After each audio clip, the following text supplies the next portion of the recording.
Welcome to NAUI's Dive Team Report. I'm your host, Greg Martin. You know, I'm one of those people who likes to read just about anything and everything that I can that has to do with diving. Back in the 70s, I was a longtime subscriber of the classic Skin Diver magazine. I love that. It's too bad it's not around anymore. Nowadays, a great deal of the periodical diving magazines and so forth are all online and easily accessible on your iPads or whatever. But one of the perks of being a NAUI dive professional is the quarterly Sources magazine, which I eagerly await for every month. Peter Oliver is a longtime editor. Peter, what brought you to NAUI Sources? Well, actually, I came on board NAUI Sources when Mike Williams said he didn't want to move from California to Florida when NAUI left for Florida. And so they asked me, and I said, well, I'll do the job. This was, 1989. I said, I'll do the job if I don't have to move to Florida. So they said, well, okay, you can stay in Texas.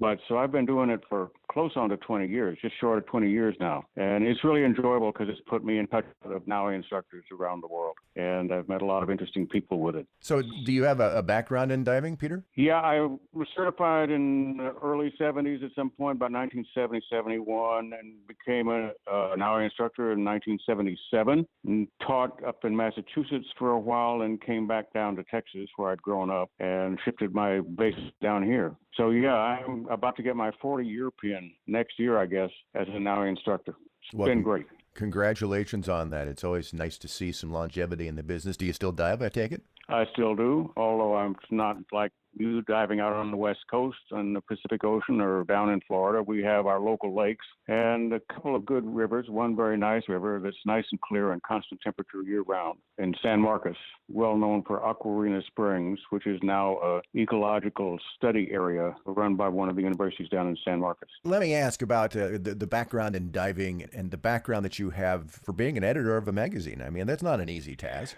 No, it's not an easy task. It is a challenging task sometimes, but as I say, it's always interesting to have other people write in, and I meet people from all over the world, or at least I get submissions from them. It's an interesting magazine because it's largely put together by our members. Almost everything in the magazine is written by a NAUI member. You know, a large part of it is as a forum for our members where they can express their views on whatever interests them, or it also serves to announce things which headquarters is putting out, although a lot of that is now taken over and they get their first notice of it online, but we usually publish it in Sources, so it will be a permanent record. You're talking about changes, things, that NAUI's been going through. Does that translate to changes for Sources? Yeah, Sources, the next issue is going to be published both as a paper edition and a digital edition. It's our first move into the digital version. We had a digital version of a parallel magazine called Dive Business Today, which has been only digital for a while. And Sources is going to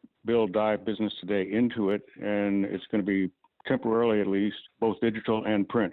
I mentioned in the onset the old Skin Diver magazine, and I dearly wished I had all of those magazines back for the years that I was a subscriber. Yeah, I'm looking for a couple issues from 1957-58 of Skin Diver magazine because it's got two articles in it I'd like to reference for something I'm working on the history of the dive flag, as a matter of fact.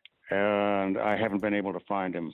Who keeps a 60-year-old magazine? I'm sure there probably are some folks out there like that, and so we've just not put the word out. If you happen to have some old copies, get in touch with me, and I'll get in touch with Peter, and we'll see if we can't help you out there, Peter. Well, that'd be great. It's 1957 and 1958 is what I'm looking for. So talk just briefly about the magazine itself, the challenge that you have each quarter of putting out a magazine that people are going to just read cover to cover. Well, the challenge I have each time is, as the deadline approaches, I sweat it out that I'm going to have enough material. And every once in a while, we put out an email as our regular online news from headquarters that says, please contribute to Sources. And it will bring in a few people. But we have some fairly regular contributors, and then we have things that show up just totally out of the blue. I got to tell you, I always look forward to when the next issue is on its way out. I sit down and I start at the front, and I don't stop until I hit the back cover. I thank you for that. One of the things that I've enjoyed putting into the magazine started out as just as filler. I don't know if it's going to keep going as we move into digital, but it's something called the last page. It faces the back cover, and it is every issue. I go back and dig in old issues of the magazine previous to Sources, which was called NAUI News, and find something from way back when, like the first dive master course ever, which was run in Canada in 1970-something. I found the first NAUI standards, one-page mimeograph in a 1963 NAUI News. It's an interesting look into NAUI's history. I got to tell you, Peter, to find that as the last page to stop on is always kind of a joy, is to look back. So I thank you for that. Yeah, well, you're welcome. It's fun to put together. I'm looking forward to the next issue. I know everybody else is. If you have submissions, some ideas of stories maybe you think you'd like to include, you just get a hold of Peter through the NAUI website. And if they want to write me directly, it's P. Oliver, no periods or anything, at NAUI.org. And if you want to get a hold of me, it's podcast@NAUI.org. Peter, thanks so much for your time. You're welcome. And remember, if you've got some old issues of Skin Diver magazine from the late 50s, 57, 58, somewhere in there, Peter's interested in those. That's this episode of NAUI's Dive Team Report. I hope that you'll join us the next time for another exciting episode. I'm Greg Martin. I'll see you underwater.